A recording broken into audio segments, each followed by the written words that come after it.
시청자 여러분 안녕하십니까? 3월 17일 월요일 출발 성공 투자 오늘 하루만 박민영 앵커를 대신해 인사드립니다. 어이제입니다. 주말 사이에 굉장히 봄 날씨처럼 따뜻했습니다. 금요일, 토요일 이제 봄이 왔구나 싶었는데요. 하루를 기점으로 어제, 오늘은 갑자기 칼바람 불면서 다시 겨울이 온 것 같습니다. 딱 이 시점이 꽃샘추위가 오죠. 이때는 계절의 변화를 느낄 수밖에 없는 딱 간절기입니다. 응당이 성장통을 견뎌야 하는 시기이기도 합니다. 계절 변화처럼 지금 우리의 상황도 마찬가지인데요. 미국도 그렇고 우리도 그렇고 이 정권이 변했고 또 정권이 변할 수도 있는 아주 불안한 시기를 겪고 있습니다. 그래서인지 뉴스도 오락가락합니다. 주말 사이에 관세 뉴스는 굉장히 조용했는데요. 지금 미국이 한국을 민감국가로 지정했다라는 내용이 갑작스럽게 전해지면서 다소 좀 성장통을 겪는 이런 뉴스들이 반영이 됐고요. 여기에 더불어서 우리 쪽에서도 지금 탄핵과 관련된 불확실성을 계속해서 겪고 있는 상황입니다. 어지러운 뉴스 속에서 중심을 잡고 전략을 어떻게 세워봐야 할지 오늘 딱 주의 첫날인 월요일 아주 중요할 것 같습니다. 지금부터 저희와 함께 해보시죠. 일단 지난 금요일 아주 반가운 반등이 나왔던 미국 시장부터 체린 앵커가 전해드립니다. 네, 뉴욕 증시 3대 지수 이날 아주 오래간만에 다 함께 급반등에 나섰습니다. 나스닥 지수가 2.6%의 상승, S&P 500 지수가 2.1% 올라서면서 5,640포인트 선 부근까지 다시 다가섰죠. 이날 시장을 일으켰던 요인은 두 가지였습니다. 첫 번째로 미국 정부 셧다운 우려 일단 해소가 됐다. 이 임시 예산안을 두고 야당의 반발이 상당히 거센 상황이었는데 척 슈머 상원 원내대표가 이 임시 예산안 통과에 찬성을 하면서 물꼬를 터줬습니다. 그리고 두 번째로는 낙폭 과대에 대한 인식이 되겠는데요. 이번에 미국 증시가 낙폭을 벌리고 조정장에 진입한 그 속도가요. 지난 1950년 이후로 5번째로 가장 빨랐다라고 합니다. 이렇게 급격하게 낙폭이 벌려졌다라는 것은 그만큼 센티먼트에 의한 하락장이었구나. 그렇게 된다면 지금 좀 바이더딥에 나설 때가 아닌가라는 투자자들의 인식이 유입됐다라는 평가 들려오고 있습니다. 물론 우려스러운 소식이 아예 없었던 건 아닙니다. 이날 하워드 러트닉 상무장관이 한국과 유럽 그리고 일본의 자동차에 상호 관세를 부과하겠다는 언급을 내놨는데요. 하지만 이전에 했던 발언을 반복했다라는 측면에서 시장으로의 영향은 제한적이었습니다. 그리고 트럼프 대통령이 관세에 대해서 아무 말도 하지 않았다는 점 그 자체가 호재였다는 인식도 들어오고 있습니다. 지난주 S&P 500 지수가 공식적으로 조정장에 진입을 했었잖아요. 그러면 지금부터 과연 베어마켓, 그러니까 약세장까지 낙폭이 더 벌려질 것인가 아니면 지금 이 금요일을 턴어라운드의 전환점으로 삼아서 상승장이 다시 전개될 것인가 아주 궁금해지는 시점입니다. 관련해서 참고해보시면 좋을 만한 데이터를 들고 왔는데요. S&P 500 지수가 조정장에 진입했던 15번의 케이스를 들고 왔습니다. 좌측에 날짜들이 쭉 정리가 되어 있죠. 그리고 그 이후 1년 동안 지수의 등락률을 우측에 쭉 정리를 했습니다. 2008년과 2022년 단 두 차례의 케이스를 제외하고는 전부 다 상승으로 진행이 됐고요. 등락률을 보신다면 대체적으로 15% 안팎의 상승률, 많게는 20%에서 41%까지도 1년 동안 상승했더라라는 역사적인 데이터를 볼 수가 있습니다. 그리고 시계열을 조금 더 압축했을 때는 어떨까요? 10%의 조정이 나타난 이후에 1개월 후 3.1%, 3개월 후에는 6%대, 그리고 6개월 후에는 12%의 상승장이 전개되더라. 이러한 데이터를 볼 수가 있었는데요. 이번에도 과연 이런 비슷한 히스토리가 반복될 수 있을지 지켜보셔야겠습니다. 이날 발표됐던 경제지표만큼은 사실 좀 아쉬웠습니다. 미시간대에서 발표하는 소비자 심리지수가 나왔는데 이쪽에 위치한 것이 소비자 심리지수, 고개를 꾹 꺾은 것을 확인하실 수가 있고요. 반대로 인플레이션에 대한 기대치는 이렇게 확실히 올라가고 있는 추세를 확인하실 수가 있습니다. 소비자 심리지수가 전달에 64.7에서 크게 급락한 57.9를 기록했고 여기서 한 가지 더 우려스러운 포인트가 앞으로 그럼 어떻게 될 것인가에 대한 기대 지수가 54.2로 지금보다도 더 안 좋은 겁니다. 그러니까 앞으로 상황이 더 안 좋을 거라는 소비자들의 시각이 담겨 있다고 보시면 되겠고요. 그리고 1년 기대 인플레이션의 경우에는 기존의 4.3%에서 4.9% 수준까지 올라와 있는 모습을 확인하실 수가 있습니다. 그러니까 지금 트럼프의 여러 가지 정책들로 인한 이 센티먼트가 많이 약화되고 있음을 알 수가 있는 건데요.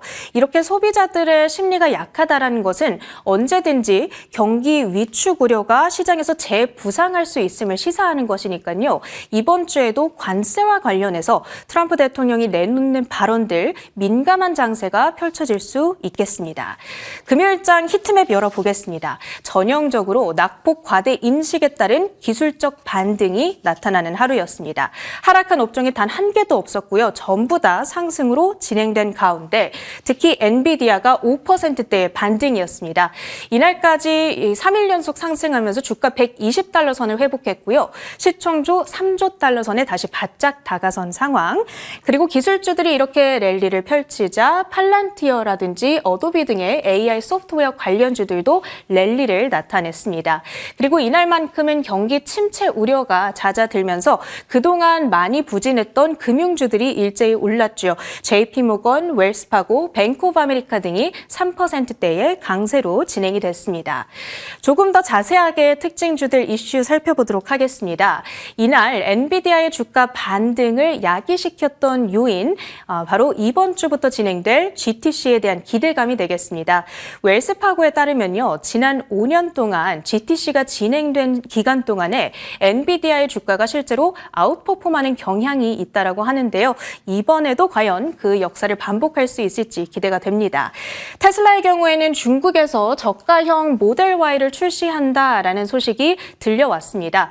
현재 모델 Y 가격 대비해서 20에서 30% 정도 저렴한 가격에 제공할 준비를 하고 있다라고 하는데요.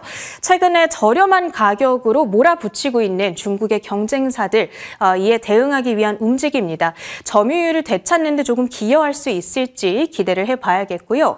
그리고 사이버 보안업체인 루브릭 역사적인 상승률을 나타냈습니다. 매출이 전년 동기 대비 47%나 급증했는데 이렇게 깜짝 실적을 나타내면서 여전히 인공지능발 수요가 강력함을 증명했다는 평가이고요.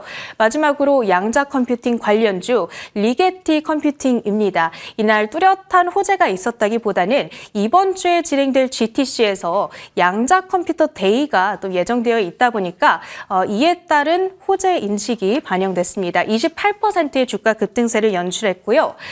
이번 주 시장에서 가장 주목할 이벤트 그리고 시장을 움직일 가장 굵직한 변수는 바로 엔비디아의 GTC 2025 이벤트가 되겠습니다. 일정을 이렇게 정리를 해봤습니다. 일주일 내내 17일부터 21일까지 열릴 예정이고요. 가장 주목하셔야 되는 것은 18일 우리 시간으로는 수요일 새벽 2시에 진행될 젠슨왕 CEO의 기조 연설이 되겠습니다. AI와 가속 컴퓨팅에 포커스를 둬서 이야기를 진행할 예정이고요. 목요일과 금요일에는 각각 휴머노이드 로봇 그리고 양자 컴퓨팅에 주안점을 둔 세션들이 진행될 예정입니다. 이를 앞두고 월가에서의 그 기대 목소리가 참 높습니다. 뱅크 오브 아메리카 측에서는 여러 가지 분야에 대한 장기적인 기회를 제시할 것이다. 그러면서 매수 의견 목표가 $200를 제시하기도 했고요. 웨더부시의 댄 아이브스는 이번 컨퍼런스 기술주에 전환점을 제공할 거다라고 얘기를 했습니다. 최근 부진했던 기술주들의 어떤 환기의 바람이 되어줄 수 있을지 지켜보셔야겠습니다. 뉴욕장 브리핑이었고요. 이제 국내 증시 투자 전략 세우러 가보시죠. 네, 말씀해주신 대로 지난 금요일에 나왔던 미국 기술주들의 반등 움직임이 우리 시장에 어떤 긍정적인 바람을 불어줄 수 있을지가 가장 기대가 됩니다. 미국은 아주 추세 전환에 있어서 중요한 변곡점에서 반등을 자아낸 건데요. 이 부분과 함께 우리 시장의 현 주소까지 같이 먼저 체크하면서 출발하겠습니다. 아까 체린 앵커가 쭉 전해주셨던 내용이에요. 미국 시장이 금요일장 일제히 반등을 기록했습니다. 조정폭을 보면 살벌하죠. 테슬라는 12월 중순에 고점을 기록하고 무려 마이너스 50%까지 절반까지 떨어졌습니다. 갖고 계신 서학개미 분들이 다시금 국장으로 돌아오는 그런 이유이기도 한데요. 그 외에도 20%까지 조정을 받은 상황, 나스닥은 이미 10% 이상 빠져가면서 조정 국면에 먼저 진입했습니다. 그리고 지난 목요일에 S&P 500 지수도 10% 이상 고점 대비 빠지면서 이젠 조정 장세에 진입했다라는 이야기가 나오기도 했었죠. 이 기로에서 반등이 반갑게 나온 겁니다. 그래서 사정은 좀 다르지만 각기 양국이 지금 연속성을 기대한다라는 제목을 달았는데요. 미국 시장은 이 같은 악재를 반영하면서 3주 동안 5조 달러 시총이 증발했는데 이 구간에서 나온 반등, 그 이후의 반등의 연속성을 기대하는 자리가 되겠고요. 우리 같은 경우에는 지난 12월의 저점, 그러니까 미국이 대체로 12월에 고점을 경신한 것과는 전혀 다른 움직임 속에 꾸준히 저점까지 밀려내려간 그 자리에서 저점이 나왔습니다. 딱 12월 9일이 되겠는데요. 계엄령 사태 12월 3일 우리가 살벌했던 그 지점에서 저점을 확인하고 2달 동안 아주 가파르게 올라왔습니다. 이때 반등폭은 13%가 되겠고요.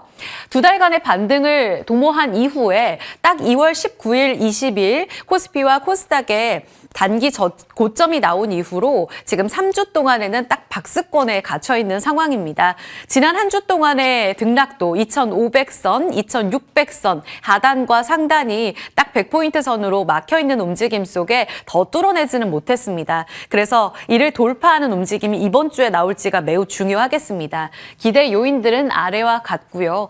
반도체 회복이 가장 중요할 것 같고 이번 주에 중국 모멘텀이 우리의 상단을 뚫어내는 핵심이 될 수 있을지가 중요하겠습니다. 다시 한번 반복해서 말씀드리지만 사정은 좀 다르기는 한데 이제 미국의 경우에는 반등에 저점을 나왔기 때문에 이 연속성을 우리는 2달간의 반등을 보여줬던 자리에서의 연속성을 기대하는 자리가 되겠습니다. 지난 금요일을 잠깐 짚고 넘어가 볼까요? 코스피와 코스닥은 엇갈리면서 마감을 했습니다.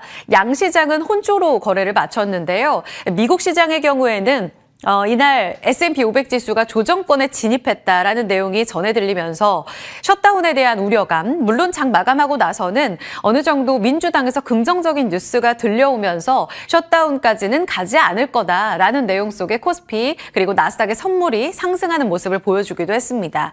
하지만 여러 가지로 PPI가 완화됐지만 금요일에 발표될 기대 인플레이션을 경계하는 움직임, 관세 갈등이 지속되는 이런 모습 속에 코스피의 경우에는 대형주들 중심으로 좀 약한 모습을 나타냈고요. 결국 외국인의 선택을 받았던 건 개별 종목들이었습니다.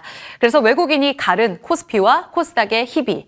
코스닥 쪽으로 외국인이 무려 2천억 원의 자금을 투입하면서 지수의 1%의 상승을 이끌었고요. 기관까지 합세하는 모습 보여줬습니다. 외국인의 러브콜을 받았던 종목들을 열어보니 로봇, 바이오, 그리고 기관이 산 반도체 이런 종목들로 집중이 되는 모습이었습니다. 원전과 전력 인프라, LNG 쪽이 좋기는 했었는데 지수단에서 본다면 대형 방산과 대형 조선주들은 또 쉬어가는 움직임을 나타냈습니다. 그래서 이들이 고점에서 쉬어가는가 이번 주에 계속적인 연속성과 반등 여부를 확인해 볼 필요가 있겠고요. 삼성 SDI가 이날 2차 전지 좀 약한 모습이 셀사에서는 관찰이 됐는데 SDI는 52주 신저가를 기록했습니다. 유상증자 나오면서 이렇게 현금이 많은데도 불구하고 왜 유상증자를 단행했는가라는 내용들 속에 좀 미궁에 빠지는 해석들이 나왔었죠. 돈은 있는데 헝가리 쪽으로 그리고 미국 쪽으로 투자를 단행하는 결정으로 이야기가 나오기도 했습니다. 이날 외국인은 다만 삼성 SDI를 대차게 팔았고요. 6%의 하락으로 19만 원까지 내려앉으면서 연저점에서 기록을 했습니다. 다만 보시면 종목 장세에 집중 그 주인공 중에 46파유와 전고체 배터리가 보이시죠? 이날 삼성 SDI의 수혜를 받을 수 있는 대표적으로 46파유 쪽으로는 MOT도 되겠고요. 필에너지도 되겠고 이런 종목들의 경우에는 개별 수혜를 받아가면서 헝가리 쪽 그리고 GM과의 합작사 이런 유증을 통한 투자 쪽으로 수혜받을 수 있는 종목들은 일제히 급등 시세를 보여주기도 했습니다. 양시장이 가른 희비 그 안에서 최근 기관들이 적극적으로 담아가는 쪽이 있죠. 바로 반도체입니다. 그래서 투자뉴스 7 이 시간대에도 이 수급이 집중되는 밸류체인들을 꾸준히 좀 짚어드렸었는데요. 지난주 투자뉴스 7에서 보여드렸던 내용 한 번 더 짚고 넘어가겠습니다. 반도체의 반등을 이끌어낸 내용, 업황이 이제 점점 좋아지나 봐. 여기에서 가장 먼저 단초가 되는 건 반도체의 현물 가격이 오르고 있다. 스팟 가격이 튀고 있다라는 내용입니다. 1월부터 해서 지금 디램 가격의 반등이 DDR5 중심으로 나타나고 있고요. 꽤 가파른 모습 확인되고 있죠.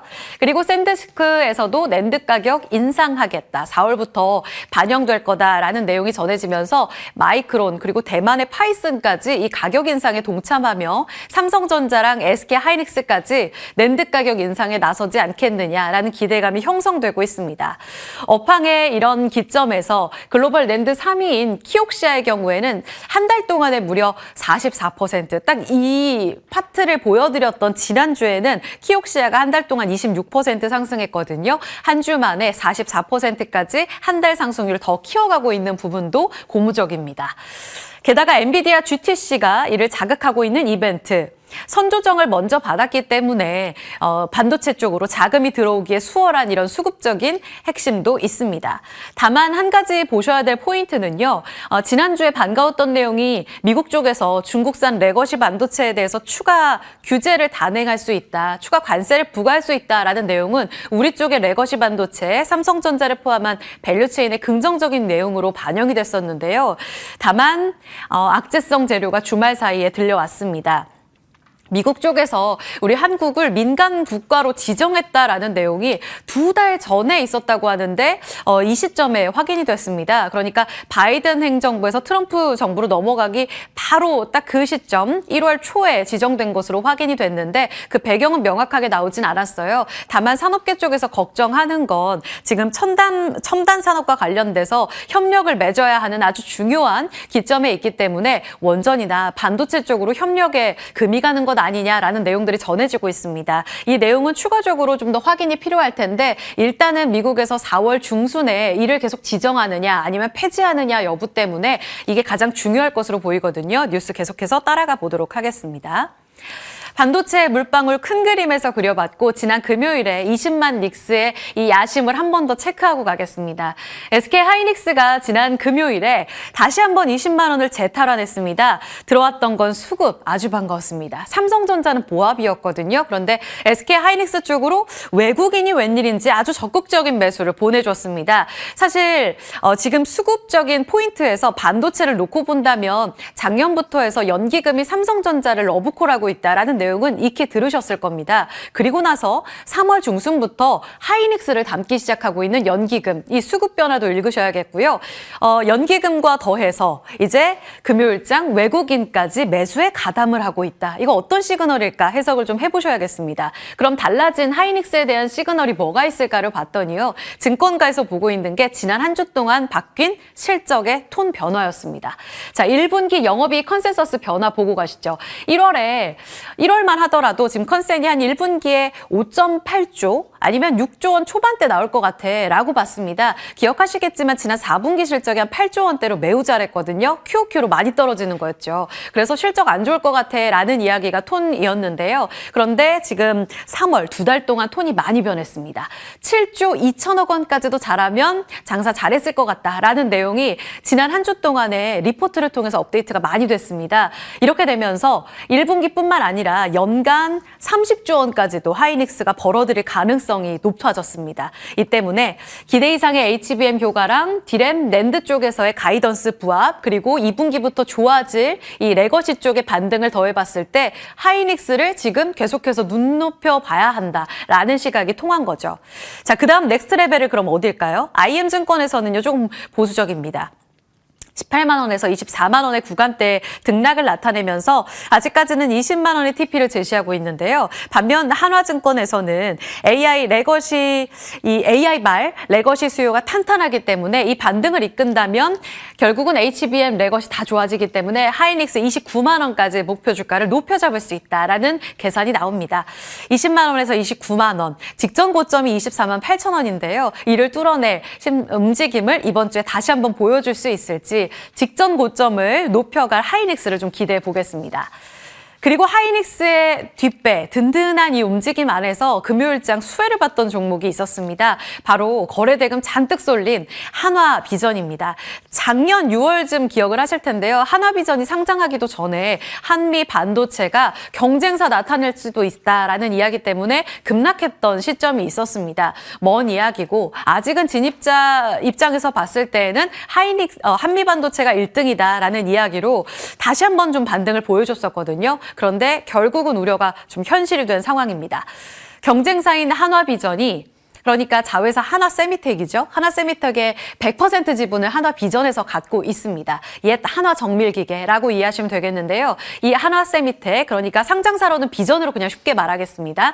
하나비전 쪽에서 TC본더 SK하이닉스그로 첫 공급에 성공했다라는 내용이 드디어 전해졌습니다. 계약 금액, 기간까지 정해졌고요. 2020년부터 개발해서 4년 만의 성과를 보여준 건데요. 지금 하이닉스의 경우에는 HBM 계속 쌓아 올리는 8단, 12단까지 엔비디아로 납품하잖아요. 그런데 12단까지 납품하게 된다면 굉장히 좀 TC본더의 측면에서도 접착제 역할을 해주는데 아주 정교하고 또 숫자 측면에서도 많이 필요하다고 합니다. 그래서 이젠 한미반도체뿐만 아니라 공급망을 좀 확대할 필요가 있다라는 측면에서 한화비전까지도 납품을 받기로 했다라는 내용으로 해석이 가능합니다.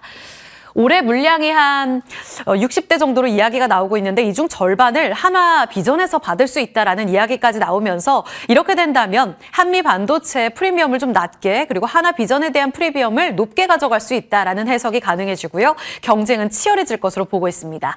한화비전이 상장 이래 최고가를 그리면서 지금 빨간색 차트로 보고 계시는데요. 한화비전과 한미 반도체 엇갈린 해석 속에서 전략은 어떻게 세워봐야 할지 움직임 잠시 후에 저희 체크해 보겠습니다. 이번 주는 체리앵커가 말해드린 대로 가장 중요한 게 GTC죠. 17일부터 21일까지 진행이 되고요. 19일에 우리 시간으로 새벽 2시 기조연설 젠슨 황의 입에 관심이 가장 집중될 것으로 보입니다. 여러분들 일어나셨을 때 19일 저희가 오전에 또 자세히 전해드릴 수 있는 내용이 될 텐데요. 편히 주무시고 이 시간만 집중하시면 되겠습니다. 핵심적인 포인트는요. 발열입니다. 지금 블랙홀 발열을 잡았는가? 그리고 이 루빈과 관련돼서는 신제품과 관련된 사양이 어떻게 나오느냐가 중요할 텐데 발열 잡기 위해서는 액침 냉각, 유리기판, 전력 중요하겠고요. 양자대이 중요하겠습니다. 그리고 새로운 신제품과 관련해서는 HBM, CXL, 소캠 내용이 핵심이 되겠죠. 여기에서 투자 아이디어 종목까지 연결해서 살펴보겠습니다. 반도체에 영향을 받을 수 있는 건 방금 조금 전에 보셨던 HBM, CXL, 소캠, SSD 되겠습니다. 삼성전자 관련된 내용도 같이 보셔야 될 것 같아서 좀 체크를 도와드리겠습니다. 하이닉스가 지난주에 20만 닉스 회복했잖아요. 여기서 엔비디아가 튀어오르게 된다면 지난주에 회복했던 $120 그 이상을 가게 된다면 하이닉스가 아마 가장 큰 수혜가 될 겁니다. 하지만 삼성전자도 같이 눈여겨보자라는 이야기가 나오고 있습니다. 이번에 삼성전자가 GTC에서 AI, HBM, ESSD 신제품 같이 공개할 것으로 예상이 되고 있고요. 소캠과 관련된 HBM 모듈 그리고 1B 디램에서 지금 좀 고난을 겪고 있는데 여기에서의 신제품 공개 가능성도 같이 나오고 있습니다. 이전에 투자뉴스 7에서도 전해드렸던 타이탄 프로젝트 여기서 기업 관련해서는 구독형으로 이제 서비스를 하겠다라는 내용들이 전해지면서 지난주에 마이크로 컨텍솔의 주가 상승이 대단했습니다. 특히 목요일장 슈팅이 나오면서 거래가 집중되는 모습을 보여줬는데요. 여기서 마이크로 컨텍솔 금요일장에 이어서 다시 한번 상승 움직임이 나타날 수 있을지 추가 상승 여부 10,000원 위에서 체크해봐야겠고요. ESSD 공개 기대감까지도 자리하고 있습니다. 그리고 엔비디아의 퀄 승인을 드디어 받게 될 수 있을까요? 엔비디아 쪽에서 이 삼성전자의 천안 공장을 방문했다라는 내용이 들리고 있는데 드디어 이번에는 좀 나와주기를 기대해 보도록 하겠습니다. 유리기판, 액침 냉각까지 종목들 모아드렸고요.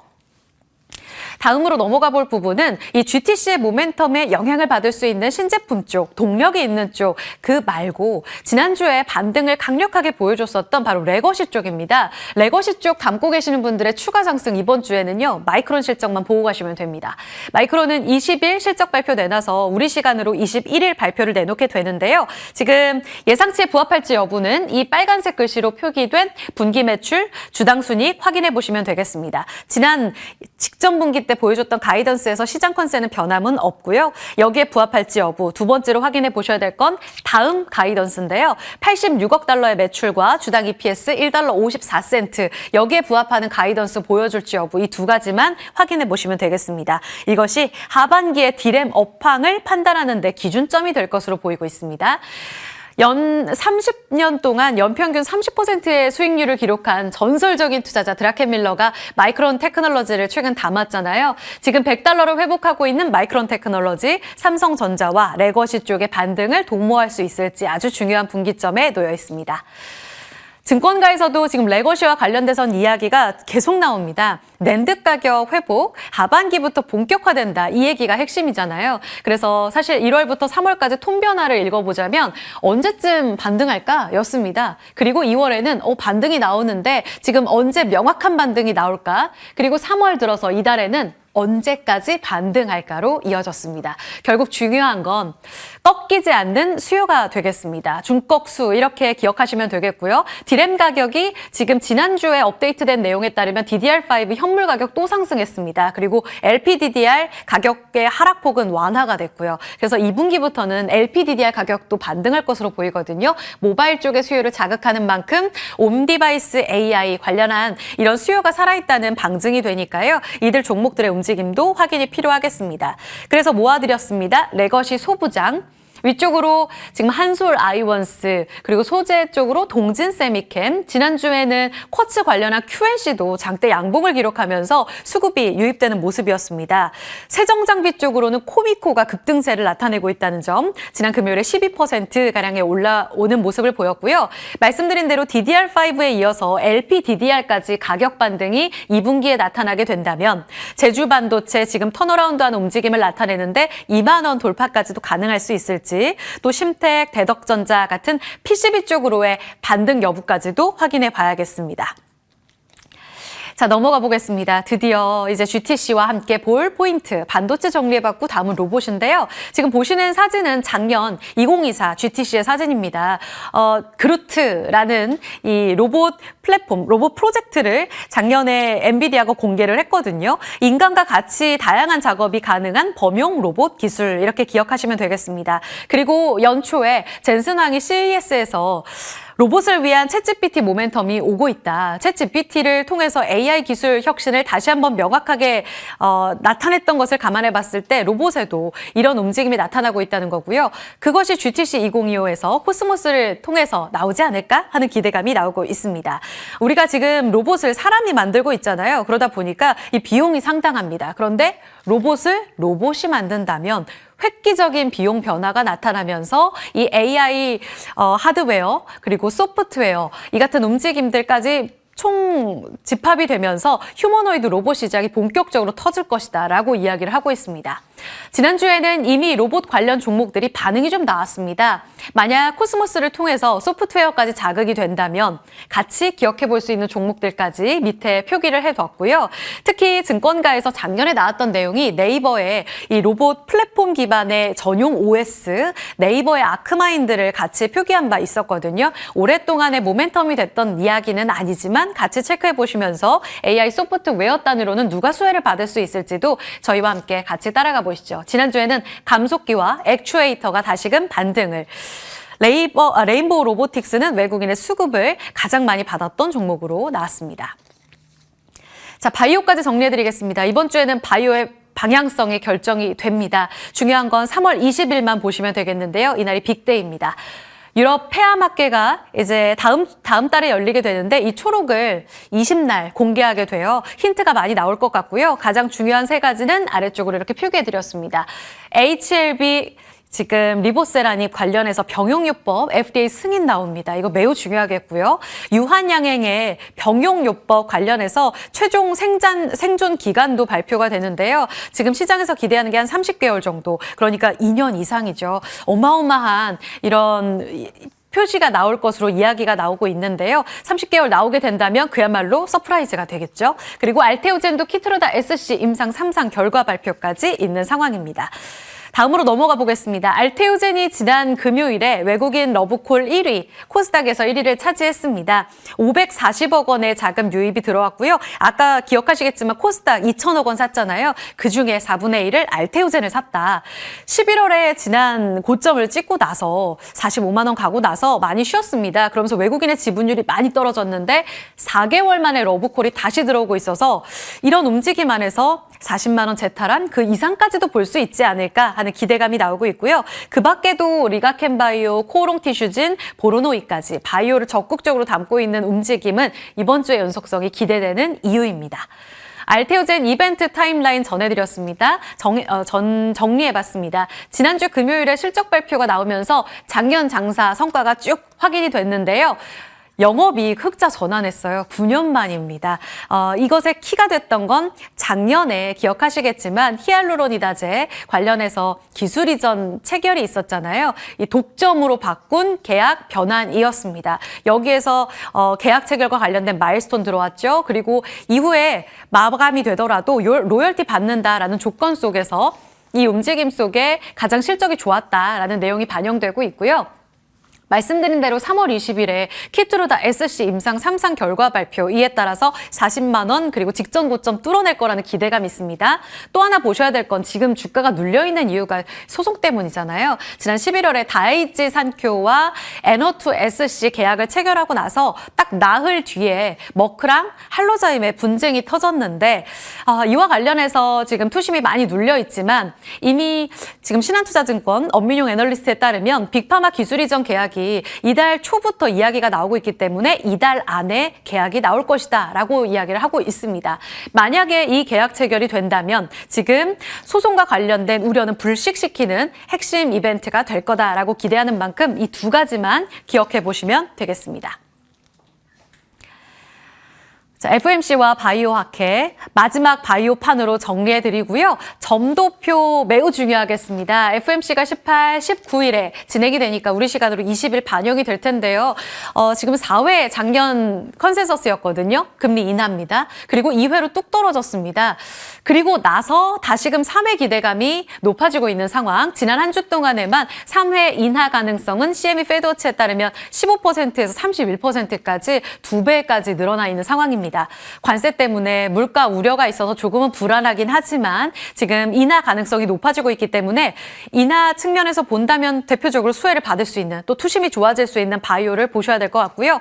게다가 이벤트도 이렇게 쭉 자리하고 있는 만큼 2분기는 바이오의 전성기가 될 거다라는 이야기 기억해 두시죠. 자, 그럼 넘어가서 지금 연결고리를 통해서 마지막 한 판으로 오늘 하루를 정리해 보도록 하겠습니다. 자, 오늘 하루는요. 악재는 계속 소화하고 있고 그 가운데서 미국장이 지난 금요일에 반등을 줬다는 부분에 기대를 걸어보는 하루, 이렇게 정리해드릴 수 있을 것 같습니다. 지금 윤석열 대통령의 헌재 이 심판과 관련해서 선고 임박했습니다. 빠르면 21일 될 것으로 보이는데 시장에서 가장 싫어하는 이 불확실성을 이번 주에 해소하게 될지 중요하겠고요. 관세는 계속 업데이트 필요하겠습니다. FDA 폐기하고 새 협상에 들어갈 거다라는 이야기가 나오고 있는 만큼 움직임 보셔야겠고요. 이번 주가 이벤트가 매우 많아요. 말씀드렸던 FMC, BOJ 같은 매크로부터 시작해서 엔비디아, GTC, 마이크론 실적, 이번 주에 20일까지의 중간 수출 발표도 됩니다.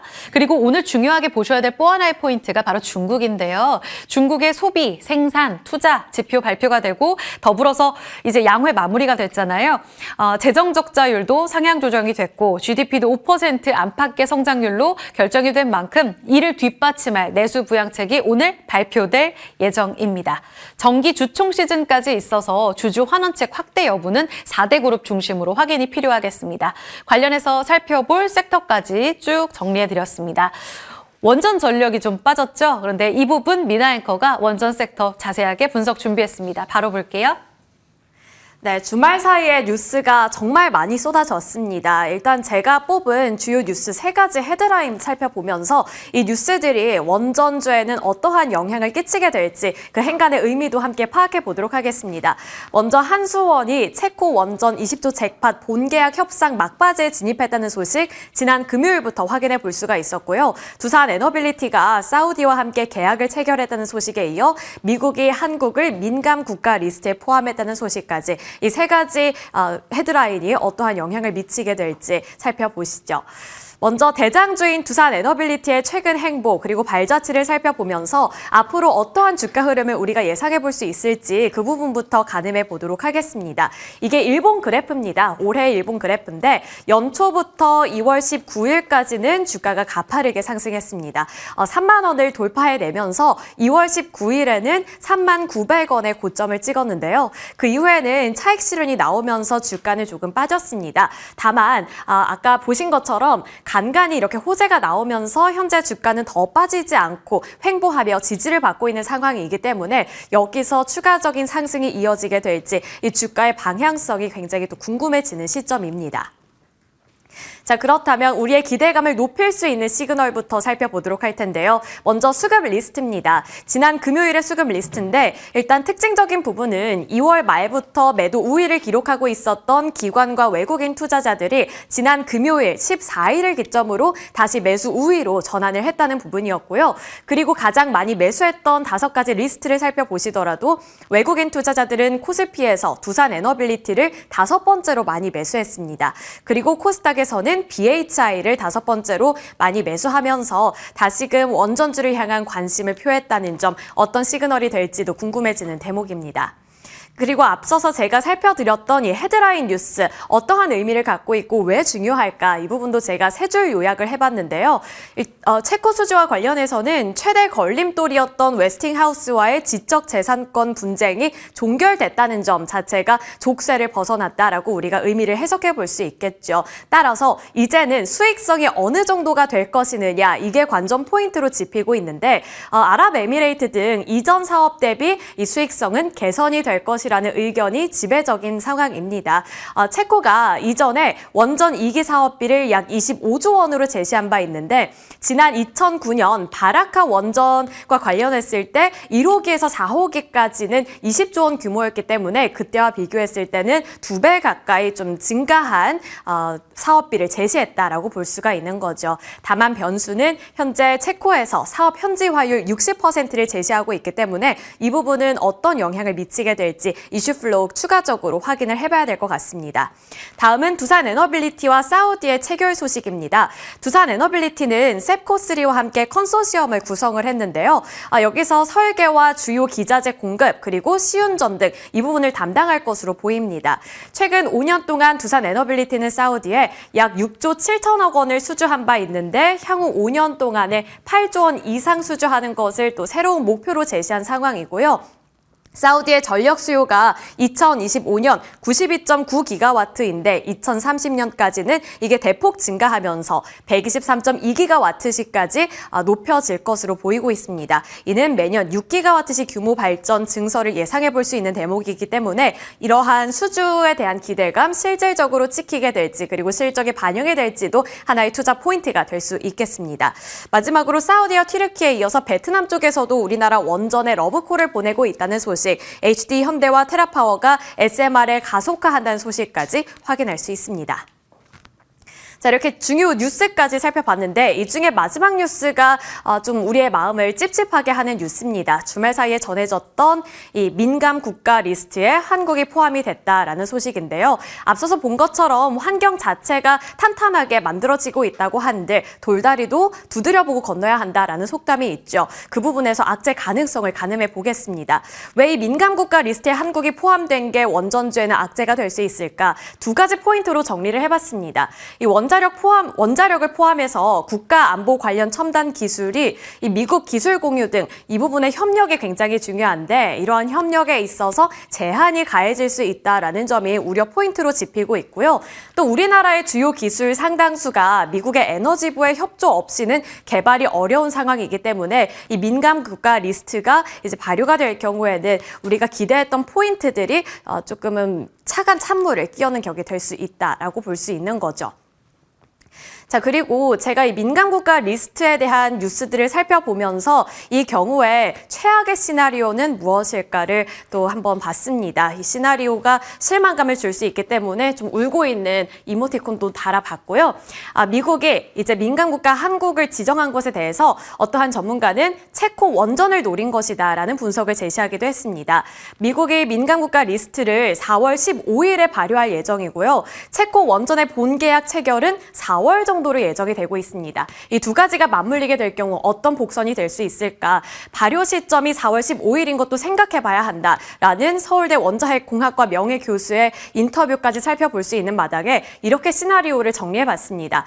웨스팅하우스는 현재 우리나라 이 원천 기술을 보유하고 있기 때문에 사업 지분을 요구할 수 있다라는 가능성 우리가 무시하면 안 된다라는 부분 살펴볼 수가 있었고요.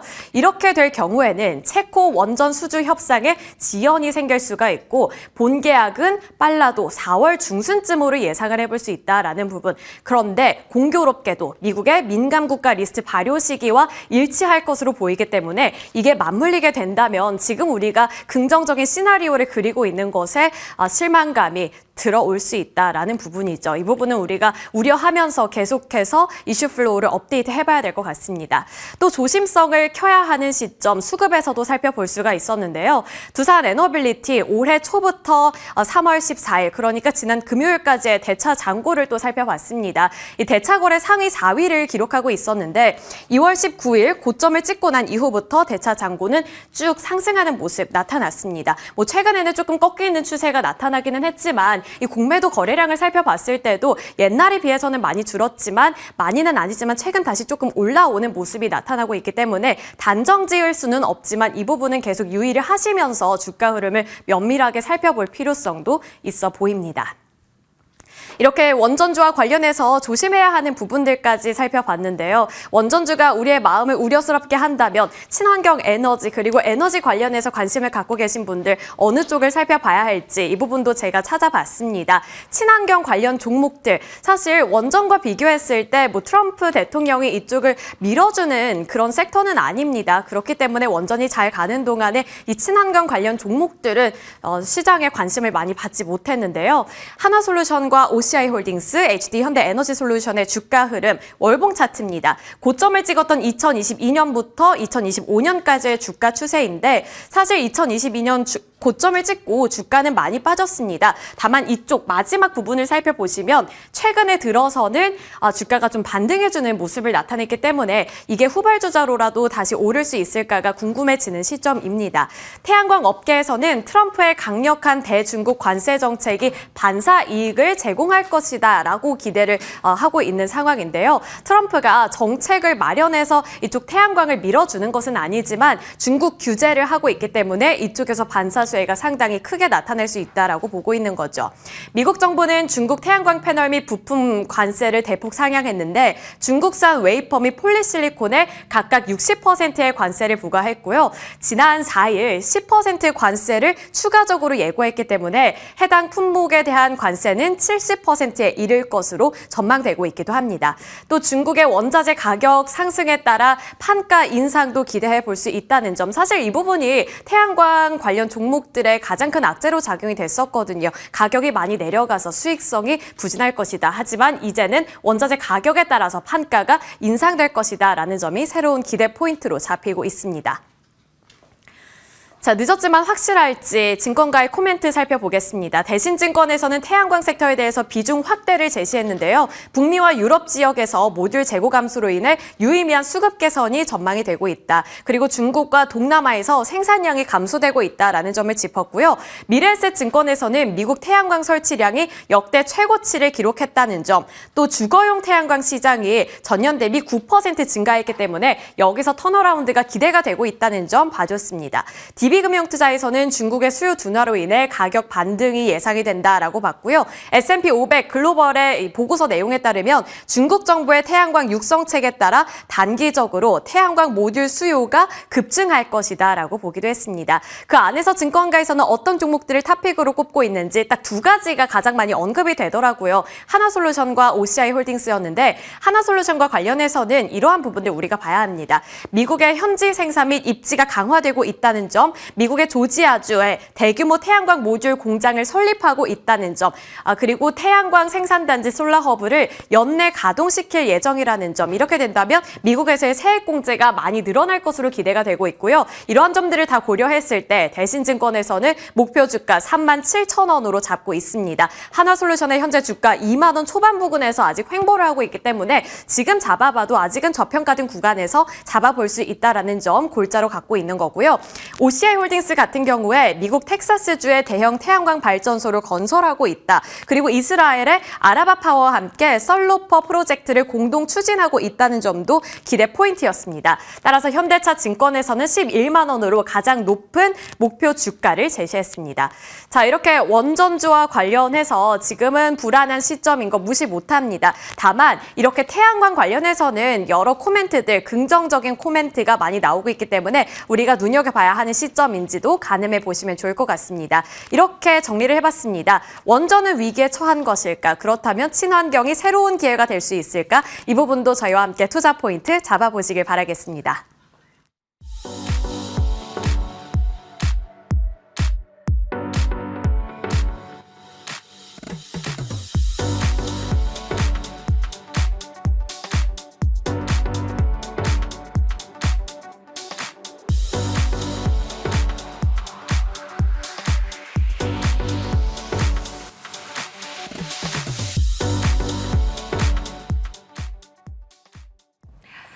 자, 월요일 아침입니다. 매일매일도 대응하기 참 어려운데요. 한 주의 출발에는 더 어려워지는 것 같아요. 이번 주 어떤 섹터를, 그리고 현금은 어느 정도를, 이 고민 다 편안하게 이 시간에 풀어드리겠습니다. 함정남 IBK투자증권 분당 WM센터 차장 함께합니다. 차장님 어서 오세요. 안녕하세요. 네. TV로만 보다가 네. 네, 드디어 전략을 이렇게 직접 듣네요. 네, 연예인 보는 느낌이랄까? 팬입니다. 네, 자, 함 차장님과 이야기를 좀 풀어가 볼 텐데요.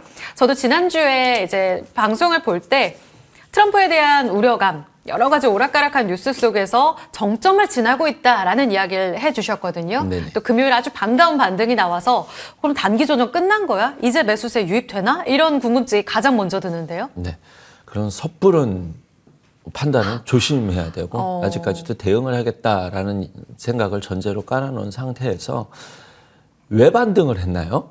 라는 뉴스를 찾아보는데 이런 기사도 있더라고요. 트럼프가 관세에 대해 아무 말도 없었던 날이었기 때문에 반등을 쳤다. 조용해서. 네, 말도 안 되는 이야기라고 저는 생각을 하고요. 셧다운에 대한 리스크가 사라졌다라는 것이 반등의 핵심 키워드였다고 생각이 됩니다. 민주당 척슈머 원내대표가 불편해, 마음에 안 들지만 그래도 어떡하겠냐. 일단 셧다운은 막아야 될 것이고 만약에 셧다운이 돼버리면 그 다음엔 일론 머스크의 정부 효율성부의 횡포는 더 거세질 수 있어 라는 명분으로 민주당 내 의원들을 좀 잠잠하게 진정시키고 있는 상황입니다. 미국은 그래요. 정말로 치고받고 싸우다가도 나라를 위해서 무언가를 결정해야 될 땐 마음을 모으는 경향들이 있습니다. 참 우리가 보고 배워야 될 모습인 것 같습니다. 트럼프는 그의 결정에 존경을 표한다라고까지 이야기하면서 강한 기쁨을 표현을 했는데요. 민주당 내에서는 어쨌든 강경한 발언이 나오고 있습니다. 그랬으면 안 되는 거 아니냐, 이번에 이거 의지를 꺾었어야 되는 거 아니냐라는 이유가 뭐 뒤치고 박치고 하고 있긴 하지만 어쨌든 지금 트럼프가 정치적 행보를 이어가는 것에 대해서 수많은 노이즈들이 나오고 있었는데 그 안에서 그래도 방법을 찾아갈 수 있는 의지들이 미국 정치권 내에서 정치적 리스크가 완화되고 있는 모습이 상당히 인상 깊었다라는 의미의 반등이라고 저는 생각이 듭니다. 하지만 미국이 조정을 줬었던 근본 이유를 살펴보면 셧다운 우려 때문에 하락했었던 것은 아니거든요.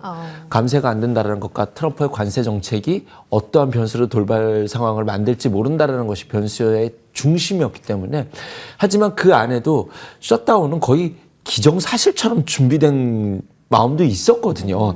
셧다운도 피할 수 없을 거야라는 해석 속에서 셧다운과 관련된 우려는 일부에서 해결이 됐다라는 점. 그럼 앞으로 지켜볼 변수는 있는 거죠. 일단은 시장에서 다 알고 있는 것은 트럼프가 의도적으로 주가 하락을 만들고 있고 용인하고 있다라는 점은 이제는 시장에서 노출이 됐어요. 어느 정도 공감이 되는 상태입니다. 하지만 트럼프가 어디까지 빼고 싶어 하는지, 언제까지 주식시장에 조정을 주고 싶어 하는지 그 본심은 아직은 알 수 없다라는 점. 그다음에 궁극적으로 트럼프가 원하는 카드를 갖게 되었다라는 결론은 감세나 뭐 부채 한도가 없는 그런 협상을 만들어지는 것이 결과물이 되게 될 텐데 그것까지는 아직은 미국 증시 안에서는 조금 예의주시하고 조심할 필요는 있지 않을까. 그리고 이번 주에도 FOMC가 있고 그다음에 마이크론 실적 발표가 있죠. 이번 주에도 굵직한 변수가 있어서 미국 증시가 저가 매수 들어서 이제부터 반등입니다라고 그런 일이 일어날지도 모르겠습니다만 또 무슨 이야기가 나오면서 지금까지 나와 있는 환경에서 그런 논리를 말씀드리는 아직은 조금 이르지 않나라는 생각이 듭니다. 그렇군요. 섣부릅니다. 섣불러. 아직은 조금 더 지켜보자. 네. 지금 정치적 리스크가 일부는 완화된 것 긍정적, 트럼프 대통령이 입을 열지 않은 게 긍정적, 이렇게 해석을 해주셨는데 그럼 우리는 어때요? 우리는 지난주 2600선에 또 딱 막혔지만 그래도 다시 트라이하는 모습을 보여줬습니다. 정치적 불확실성, 이번 주에는 해소가 좀 될 수 있을지 주말 사이에도 뉴스가 너무 시끄럽게 나왔습니다. 방향성은 계속 위인가요? 일단은 지금까지 우리 증시는 미국 증시장만 비교해 봤어서 저는 독일 증시장 비교해 보거든요. 근데 좀 안타깝죠. 아쉬운? 같은 제조 국가로서는 아쉽지만 그래도 올해 이 정도면 잘 해내고 있는데 확실히 우리 증시는 미국 증시 대비해서 뚜렷한 하락 경직성을 보여주고 있다는 것을 일단은 기정사실로 받아들여 주신 다음에 정치적 굵직한 이벤트가 이제 조만간 이번 주로 예상이 되고 이렇게 예상이 되어지는데 외국인 입장에서는 굉장히 중요하고 굉장히 우리가 느끼는 것보다는 불편한 이슈인 건 틀림없습니다만 그 정점은 이미 12월에 탄핵 정국일 때 이미 지나갔다라고 보고 있고 이미 지금 대한민국 증권가에서는 이것에 대해서는 리스크 온이 아닌 리스크 5% 해석해야 된다. 저도 역시 마찬가지라고 생각이 듭니다. 이것 때문에 결과가 어떻게 나오든지 간에 그것 때문에 빠진다라기보다 그것이 이제는 한국이 방향과 해결책을 찾아내볼 수 있는 이제 시작점이 될 수 있을 것이라는 해석이 가능할 것 같아서요. 중요한 이벤트이지만 한 주이지만 그것 때문에 장이 그것 때문에 악재다라고 해석하는 것은 좀 과잉 우려이지 않을까라는 생각이 듭니다. 선고 공판 20일 예정되어 있는데 이때부터 시작이다. 방향성은 조금 더 긍정적으로 한 표 주셨어요. 그러면 그 방향성에 있어서 정치적 리스크만큼이나 중요한 게 상단을 이끌고 갈 수 있는 반도체. 다시 주도주로 돌아오지 않을까 하는 기대감이 지금 3월 들어서 확실히 분위기가 달라지고 있거든요. 금요일장에도 보니까 하이닉스, SK 하이닉스에 대한 외국인들 러브콜이 대량 들어왔고 또 기관 쪽에서도 지금 소부장을 너무 적극적으로 담던데 하이닉스 거의 막 보지도 않고 쓸어 담는 듯한 느낌이 들었습니다. 원래 기관이 샀잖아요. 하이닉스도 최근에. 들어온 건 완전히 다른 시그널로 좀 볼 수 있다고 생각하세요? 왜 반도체를 샀는지에 대한 뉴스를 잘 찾아보셔야 됩니다. 미국 IT 나스닥이 반등을 줘서 올랐다라기보다는 그것은 아닌 것 같아요. 좋은 뉴스들이 있었습니다. 첫 번째는 미국이 중국산 범용 반도체에 대해서 현재 관세를 매기고 있거든요. 50% 관세를 매기고 있는데 거기다 추가 관세를 더 때리겠다라는 것이고 앞으로 시간이 지날수록 이제 시작이라고 저는 생각이 들어요. 더 때리고 지금 50%인데 60%, 70%, 100%, 200% 뭐 상향 한도가 없을 정도로 싸움이 시작될 거라고 생각이 되는데 그 안에서 어쨌든 미국이 기술력으로 치고 올라오고 있는 중국에 대해서 추가 관세 이야기가 나왔다는 점. 두 번째는 미국 반도체 협회에서 미국 그 USTR에다가 무역협회에다가 한국에다가 보조금 주는 게 칩스법이잖아요. 이것을 해주는 게 미국 기업에도 유리하다. 그게 미국 고용도 유발하고 반도체 수급에도 안정적으로 미국 자국에다가 당신들이 만들어 달라고 해가지고 우리가 가서 짓는 거잖아요. 그거 추가적으로 보조금 증액된 거는 건설비 증액된 것 정도밖에 안 되거든요. 자국을 위해서 했던 법이기 때문에 이것을 막아서는 안 된다. 우리나라한테는 불확실성에 대해서 크게 해소가 될 수 있는 중요한 뉴스였다고 저는 생각이 듭니다. 세 번째는 D램 메모리 가격이 상승이 될 수 있다. 이것이 이제 레거시 반도체가 턴어라운드 한다는 기본 그림이지 않았습니까? 네. 여기에는 소비가 올라간다는 것으로 제가 계속 말씀드렸었어요. 그것이 미국 ISM 제조업 지수가 B2B가 아니라 B2C로 갑니다. 지금까지는 대형 기업들이 데이터 센터를 투자하는 것에 대해서 반도체에 대한 수요, HBM에 대한 수요로서 엔비디아가 치고 달리는 것에 모두가 관심을 가져 있었는데 사실 그동안 코로나 때 IT 기기에 한번 반전이 있었기 때문에 그때 손바뀜이 있었어요. 네. 이제 다시 한번 손바뀜이 올 타이밍이 서서히 시작된다라는 점. 그리고 이제부터 노트북과 스마트폰이 바뀔 땐 사양이 고사양으로 바뀌어야 되잖아요. 인공지능 때문에. 이런 것과 관련돼서 이제는 B2C로 전환이 일어났을 것이고 그것이 우리나라가 수혜가 볼 수 있다라는 논리로 제가 계속 말씀드렸었거든요. 그런데 지금 우리나라가 불편한 점이 중국 반도체가 올라온 것인데 중국 반도체가 창신 메모리라든가 YMTC가 저가 메모리를 시장에다가 풀어버리는 것이 치명적인 악재였는데 지금 중국의 YMTC가 4월 1일부터 출고될 랜드 가격에 대해서 올리겠다. 우리도 저가 싸움 해가지고 저가 공개해서 노마진 정책으로 시장을 바라보지 않겠다. 중국의 색깔이 많이 바뀌었어요. 왜냐하면 이렇게 저가 시장 잡아서 자기네가 시장 공급했다가 자기네 자국 기업들이 공급가형으로 가서 결국 자멸하는 모습을 지속적으로 지난 20년간 경험했기 때문에 네. 반도체 우리 낸드 가격 올리겠다라는 것이 결정적인 저는 호재였다라고 생각이 듭니다. 그래서 이렇게 본다라고 한다면 한국은 D램과 메모리에 어쨌든 원투펀치로서 최강 기업들이기 때문에 그 저가 물품들이 중국산 저가 제품이 시장에서 시장 포지션을 넓혀나가는 거 지금 전기차가 그렇잖아요. 그래서 전기차가 턴하기가 어려운 겁니다.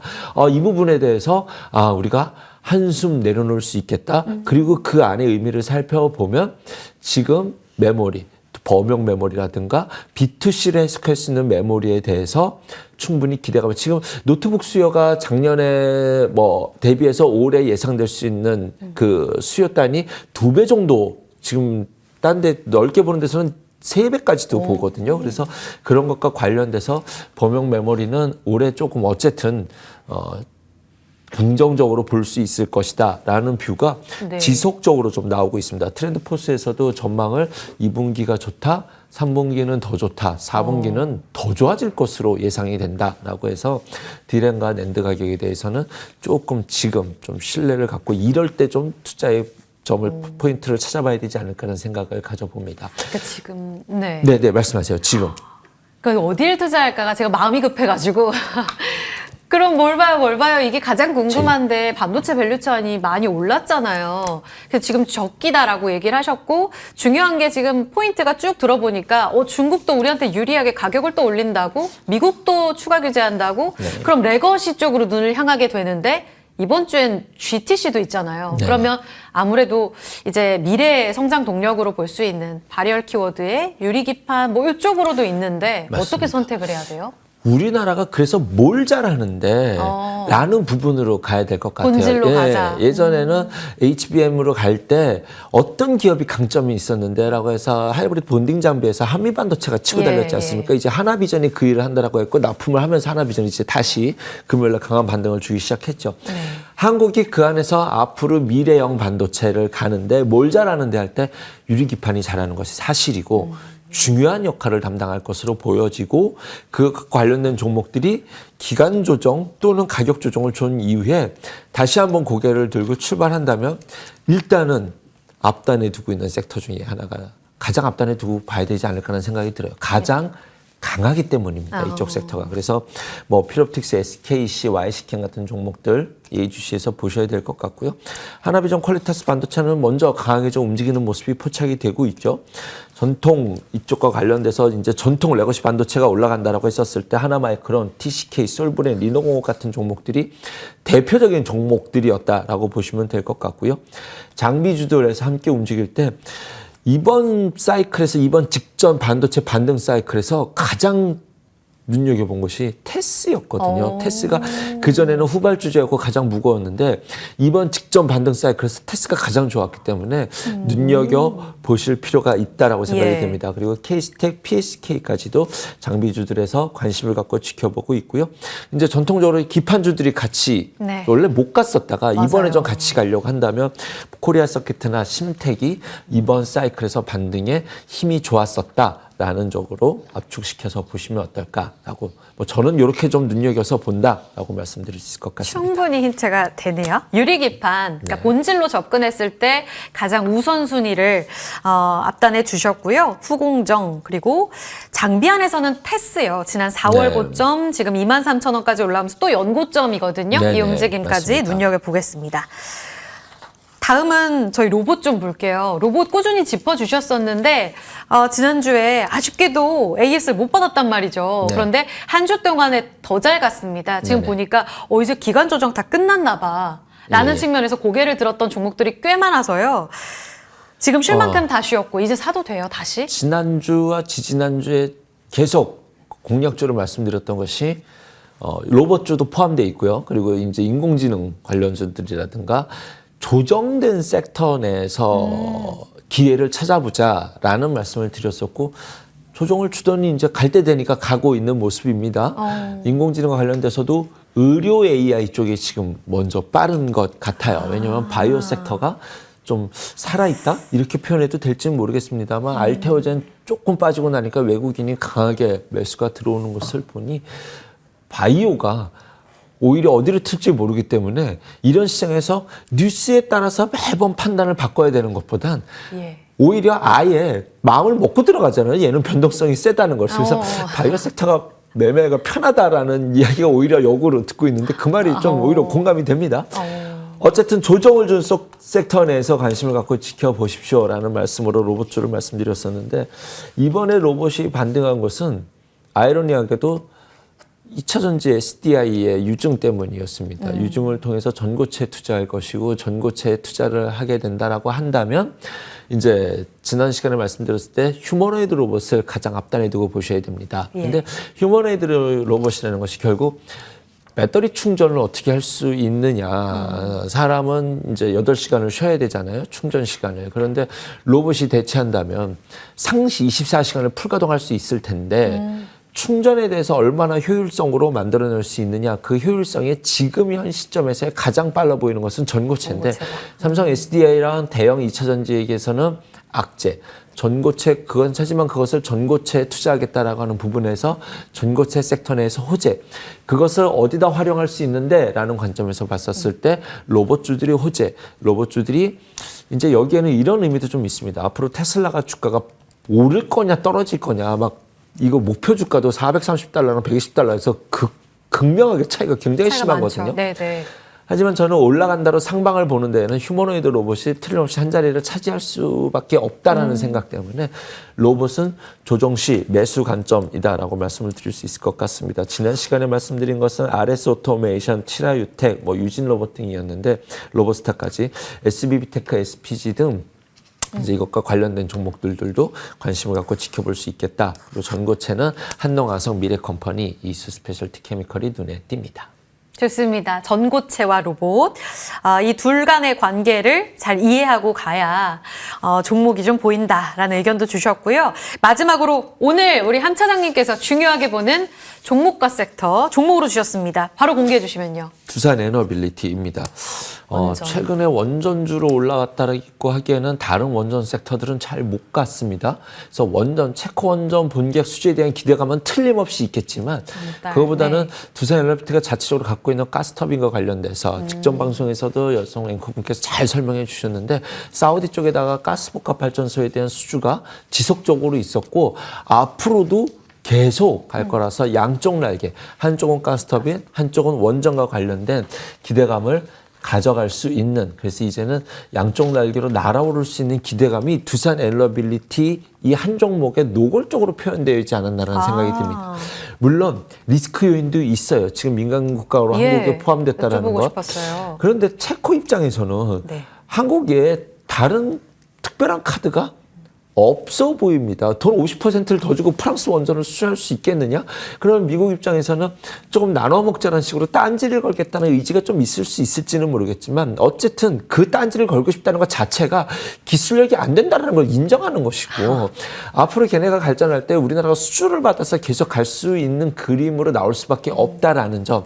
오히려 저는 이번 주에 관심으로 봐야 될 뉴스는 탄핵과 관련된 이슈가 결과가 어떻게 나오는 관련돼서도 정치적인 뉴스에 좀 오락가락할 수는 있지만 그거를 제외시키셔도 그것 때문에 빠지면 오히려 조정을 매수 기회로 볼 수 있다. 그 이유는 원전은 플러스 알파요. 가스터빈과 관련된 매력도가 주가에 차곡차곡 반영이 되고 있는 과정 속에 있다라고 저는 판단해 봅니다. 네.